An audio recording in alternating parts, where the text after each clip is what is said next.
Chapter 19. And Ahab told Jezebel all that Elijah had done, and withal how he had slain all the prophets with the sword. Then Jezebel sent a messenger unto Elijah, saying, So let the gods do to me, and more also, if I make not thy life as the life of one of them by tomorrow about this time. And when he saw that, he arose and went for his life, and came to Beersheba, which belongeth to Judah, and left his servant there. But he himself went a day's journey into the wilderness, and came and sat down under a juniper tree. And he requested for himself that he might die, and said, It is enough. Now, O Lord, take away my life, for I am not better than my fathers.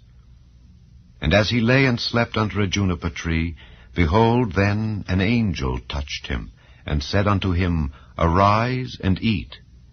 And he looked, and behold, there was a cake baken on the coals, and a cruse of water at his head. And he did eat and drink, and laid him down again.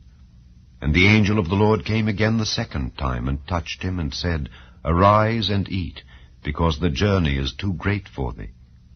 And he arose, and did eat and drink, and went in the strength of that meat 40 days and 40 nights, unto Horeb, the mount of God.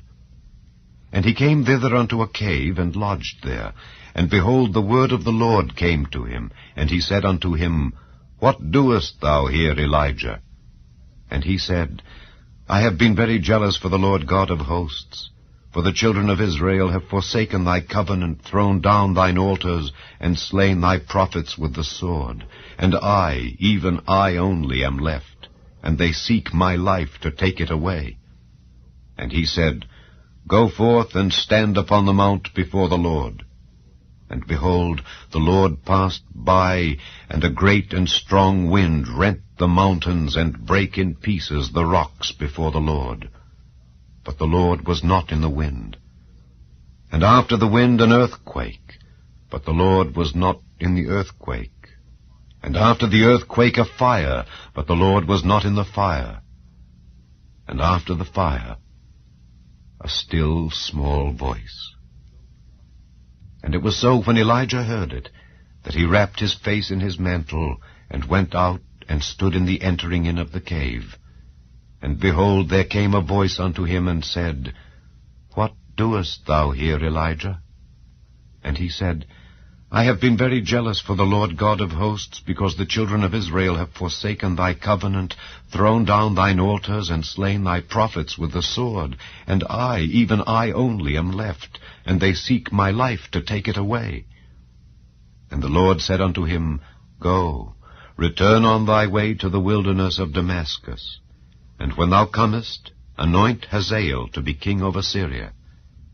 And Jehu the son of Nimshi shalt thou anoint to be king over Israel. And Elisha the son of Shaphat of Abel-Maholah shalt thou anoint to be prophet in thy room.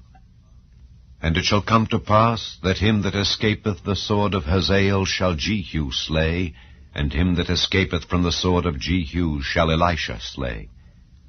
Yet I have left me 7,000 in Israel, all the knees which have not bowed unto Baal, and every mouth which hath not kissed him. So he departed thence, and found Elisha the son of Shaphat, who was plowing with 12 yoke of oxen before him, and he with the 12th. And Elijah passed by him, and cast his mantle upon him.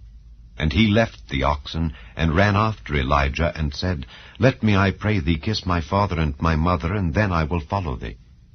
And he said unto him, Go back again, for what have I done to thee? And he returned back from him, and took a yoke of oxen, and slew them, and boiled their flesh with the instruments of the oxen, and gave unto the people, and they did eat. Then he arose, and went after Elijah, and ministered unto him.